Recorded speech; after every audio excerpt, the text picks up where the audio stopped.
Good morning, नमस्कार दोस्तों। स्वागत है आप सभी का आपके अपने यूट्यूब चैनल संस्कृत प्रज्ञा में। मैं हूं आपका दोस्त संतोष कुमार। विद्यार्थियों, आइए आज पुनः एक बार फिर संस्कृत प्रत्यय के अध्ययन के क्रम में ल्यप, तुमुन या कृत्रिम प्रत्यय आदि का अध्ययन करते हैं।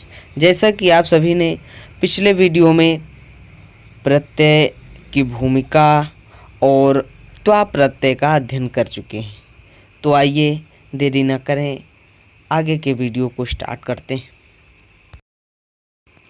दोस्तों, आइए देखें ल्यप प्रत्यय। ल्यप प्रत्यय जब धातु से पहले कोई उपसर्ग होता है तो त्वा प्रत्यय के स्थान पर ल्यप आदेश हो जाता है। दोस्तों, मैंने बताया था कि उपसर्ग धातु से पहले जुड़ते हैं और प्रत्यय धातुओं के बाद जुड़ते हैं। तो जिस धातु में उपसर्ग होता है तो वहाँ त्वा प्रत्यय के स्थान पर ल्यप आदेश हो जाता है। त्वा प्रत्यय के स्थान पर ल्यप हो जाता है और ल्यप में ला और पा की इत संज्ञा होकर लोप हो जाता है। फिर यहाँ केवल यह शेष बचता है। ल की और पा की इत संज्ञा होकर लोप हो जाता है, केवल यह शेष बचता है। लश्वक को तद्धते सूत्र से, जो हमारे आचार्य महर्षि पाणिनि ने अष्टाध्यायी में सूत्रों का उल्लेख किया है, उनमें से यह एक सूत्र है। लश्वक को तद्धते सूत्र से ला की तथा हलंत्यम सूत्र से पा की इत संज्ञा हो जाती है, और जब इत संज्ञा होती है तो उन वर्णों का लोप हो जाता है। आइए, त्वा और ल्यप प्रत्ययों से बनने वाले शब्द अव्यय होते हैं। दोस्तों, परीक्षाओं में पूछ सकता है कि त्वा और ल्यप प्रत्ययों से बनने वाले शब्द क्या होते हैं, कौन होते हैं, तो वे अव्यय हो जाते हैं और दोनों प्रत्यय पूर्वकालिक कृदंत हैं। दोनों त्वा प्रत्यय और ल्यप प्रत्यय पूर्वकालिक कृदंत हैं। दोस्तों, पिछली वीडियो में हमने बताया था कि कृदंत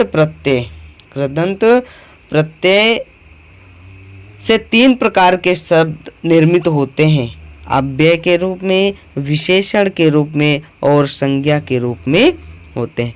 तो त्वा और ल्यप प्रत्ययों से बनने वाले शब्द अव्यय होते हैं। समासे नई पूर्वे त्वप ल्यप। समासे नई पूर्वे तो ल्यप सूत्र से ल्यप प्रत्यय का विधान होता है। इस सूत्र से ल्यप प्रत्यय का विधान होता है। ल्यप प्रत्ययांत पदों का भी वही अर्थ है जो त्वा प्रत्यय का होता है। दोस्तों, पिछले वीडियो में हमने त्वा प्रत्यय का अर्थ पढ़ा था कि करके होता है। त्वा माने करके, तो ल्यप माने भी करके होगा। जैसे अनुभूय, अनुभव करके, आगम में आ करके, प्रणम में प्रणाम करके। छात्रः आगत्य पठति, छात्र आकर पढ़ता है। मनुष्यः सर्वविस्मृत्य सुखी भवति, मनुष्य सब कुछ भूलकर सुखी होता है। आइए आगे, उपसर्ग, धातु प्रत्यय और प्रत्ययांत रूप। अनु उपसर्ग धातु है भू, प्रत्यय ल्यप और शब्द जो प्रत्ययांत रूप बनेगा वह होगा अनुभूय। क्योंकि ल्यप प्रत्यय का ल और पा का जब इत संज्ञा होकर लोप हो जाएगा, ला का लशक को तद्धते सूत्र से और पा का हलंत्यम सूत्र से जब लोप हो जाता है तो दोस्तों यह शेष बचता है। और अनु उपसर्ग भू धातु ल्यप प्रत्यय, तो ल्यप प्रत्यय का केवल यह शेष बचेगा, तो प्रत्ययांत रूप बनेगा अनुभूय। उसी प्रकार से आंग उपसर्ग है गम धातु ल्यप प्रत्यय, तो क्या बनेगा आगम में, और इसका दूसरा रूप आगत्य भी होता है। उसी प्रकार से अगला उदाहरण है जी वी उपसर्ग है नी धातु ल्यप प्रत्यय, विनीय बनेगा। आंग उपसर्ग पृच्छ धातु ल्यप प्रत्यय लगकर जो नया रूप बनेगा वह आपृच्छ हो जाएगा। दोस्तों मैंने जैसे पूर्व में ही बताया था कि ल्यप प्रत्यय धातु के बाद जुड़ते हैं और त्वा प्रत्यय भी धातु के बाद जुड़ते हैं, लेकिन ल्यप प्रत्यय में धातु के पहले कोई उपसर्ग होता है तो ल्यप प्रत्यय का विधान होता है। प्रत्यांत रूपों का अर्थ इस प्रकार से है कि अनुभूय अनुभव करके, आगम्य आ करके, विनीय विनय करके, आप्रच्छ पूछ करके, ये इन उदाहरणों का अर्थ होता है। वही त्वा प्रत्यय के समान इसका भी अर्थ होता है। अगला प्रत्यय है तुमुन प्रत्यय। तुमुन रुलौ क्रियायाम क्रियार्थायाम, इस सूत्र से तुमुन रुलौ क्रियायाम क्रियार्थायाम, इस सूत्र से तुमुन प्रत्यय का विधान किया जाता है। कृत प्रत्यय कृदंत प्रत्यय जो होते हैं वे सभी धातुओं के साथ जुड़ते हैं, धातुओं के साथ प्रयोग किए जाते हैं। तो धातुओं से तुमुन प्रत्यय लगाया जाता है जब के लिए का अर्थ बताना हो, जैसे पठितुम पढ़ने के लिए, गंतुम जाने के लिए, क्रेतुम खरीदने के लिए, इन सभी का अर्थ बताना हो, के लिए अर्थ बताना हो तो हमें तुमुन प्रत्यय का प्रयोग करना चाहिए। किस सूत्र से? तो सूत्र है तुमुन रुलौ क्रियायाम क्रियार्थायाम। तुमुन प्रत्यय का हेतु कृदंत कहते हैं। तुमुन प्रत्यय को हेतु कृदंत कहते हैं, अर्थात धातु के अर्थ के साथ, धातु के अर्थ के साथ के लिए जोड़ देने पर तुमुनांत पदों का अर्थ निकल आता है। धातु के अर्थ के साथ के लिए जोड़ देने पर तुमुनांत पदों का अर्थ निकल आता है। जैसे पठ धातु का अर्थ है पढ़ना। दोस्तों पठ धातु का अर्थ है पढ़ना, इसमें तुमुन जोड़ने से बनेगा पठितुम, तुमुन जोड़ने से बनेगा पठितुम।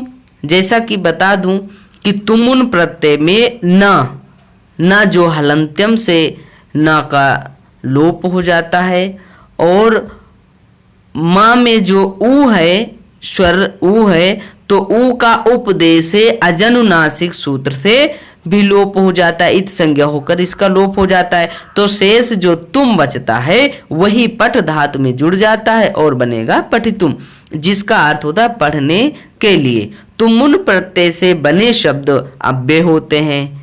तुमुन प्रत्यय से बने शब्द अव्यय होते हैं, जैसे ल्यप प्रत्यय भी अव्यय है, त्वा प्रत्यय भी अव्यय है, अतः इनके रूप नहीं चलते, इनके रूप नहीं चलते हैं। कर्ता जिस कार्य के निमित्त कोई क्रिया करता है उसे निमित्तार्थक क्रिया कहते हैं। कर्ता जैसे छात्र है, बालक है, जो कार्य को करता है, जो भी कार्य को संपन्न करता है वो कर्ता कहलाता है। तो कर्ता जिस कार्य के निमित्त कोई क्रिया करता है उसे निमित्तार्थक क्रिया कहते हैं। तो निमित्तार्थक क्रिया में ही तुमुन प्रत्यय लगाया जाता है। जैसे बालकः पठितुम विद्यालयम गच्छति, बालक पढ़ने के लिए विद्यालय जाता है। यहाँ बालक रूपी कर्ता पढ़ने के निमित्त विद्यालय जाता है, बालक पढ़ने के निमित्त से विद्यालय जाता है, अतः निमित्तार्थक क्रियापद में तुमुन प्रत्यय लगकर पठितुम बना है। दोस्तों समझ में आ गया होगा कि बालकः पठितुम विद्यालयम गच्छति, बालक पढ़ने के लिए विद्यालय जाता है।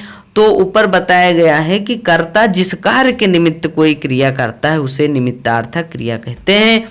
तो बालक यहाँ पढ़ने के लिए विद्यालय जाता है तो निमित्तार्थक क्रियापद में तुमुन प्रत्यय लगकर पठितुम हुआ है। पठ धातु में तुमुन प्रत्यय जब लगा तो शब्द बना पठितुम।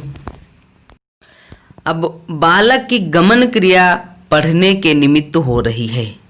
जब गमन करता है, जाता है विद्यालय, तो वह जाने की क्रिया पढ़ने के निमित्त हो रही है।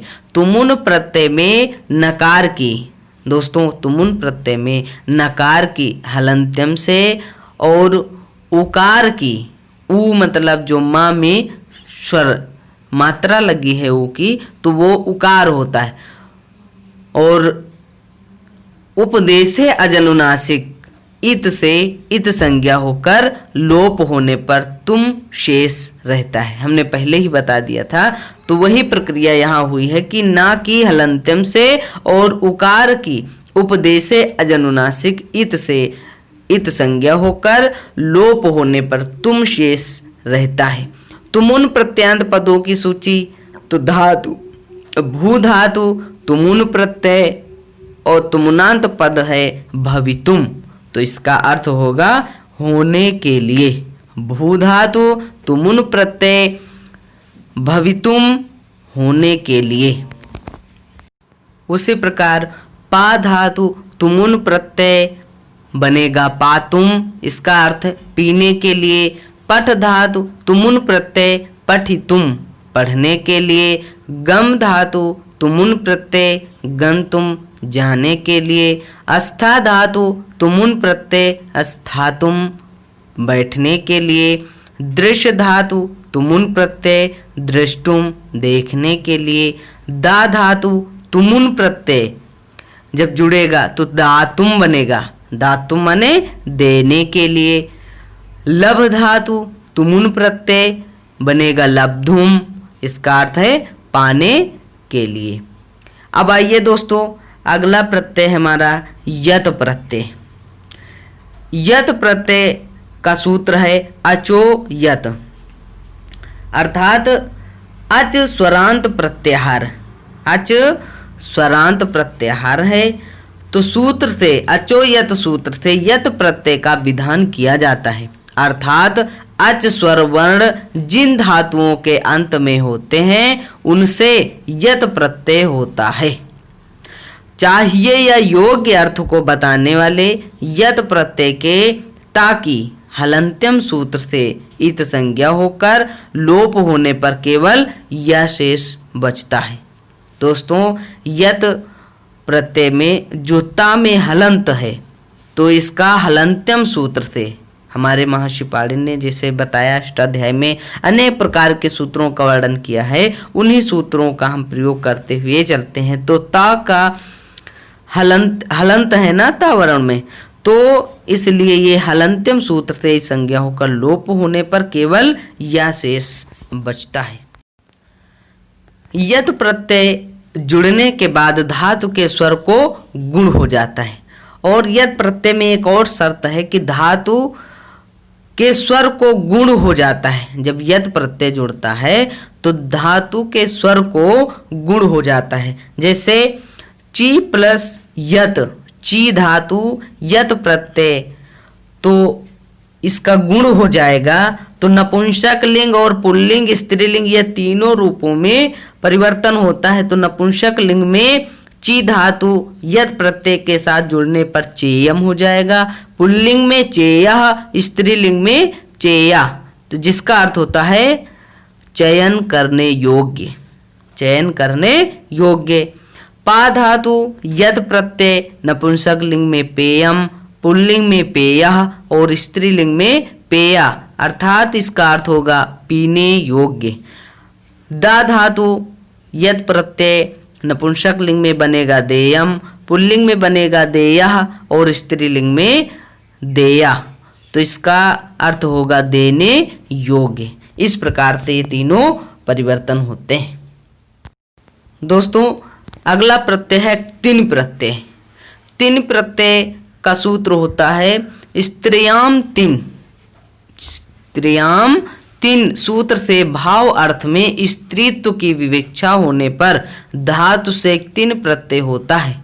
यह स्त्री लिंग में प्रयोग किया जाता है। तिन में ककार और नकार की, तिन प्रत्यय में जो का है और ना है, हलंत के रूप में जो ना है, तो ककार और नकार की इत संज्ञा होकर लोप हो जाता है, तो केवल ती शेष बचता है। लशक को तद्धते से का की, दोस्तों लशक को तद्धते में कई वर्ण का लोप होता है, जैसे ला, तालब्य शा और का वा, ये चारों वर्णों का इस सूत्र से इत संज्ञा होकर लोप हो जाता है। तो लशक को तद्धते सूत्र, ये तीन में का कि तथा हलंत्यम से न की इत संज्ञा होती है। तीन प्रत्यय से बने शब्द सदैव स्त्रीलिंग में होते हैं, पहले ही बता दिया, जैसे कृति ही, गति ही, भूति ही, धृति आदि। क्री धातु तीन प्रत्यय, प्रत्ययांत शब्द बनेगा, प्रत्ययांत पद होगा, प्रत्ययांत रूप होगा कृति ही। नी धातु तीन प्रत्यय नीति ही। गम धातु तीन प्रत्यय गति ही। ध्री धातु तीन प्रत्यय धृति ही। और भू धातु तीन प्रत्यय भूति ही बनेगा। दोस्तों बस आज इतना ही, इस आशा के साथ कि हमारा आज का टॉपिक जो प्रत्यय का था वह आप सभी को समझ में आया होगा। फिर अगले प्रत्यय के साथ पुनः मिलेंगे, तब तक के लिए नमस्कार। नमः संस्कृताय, जय तो संस्कृतम, वंदे मातरम।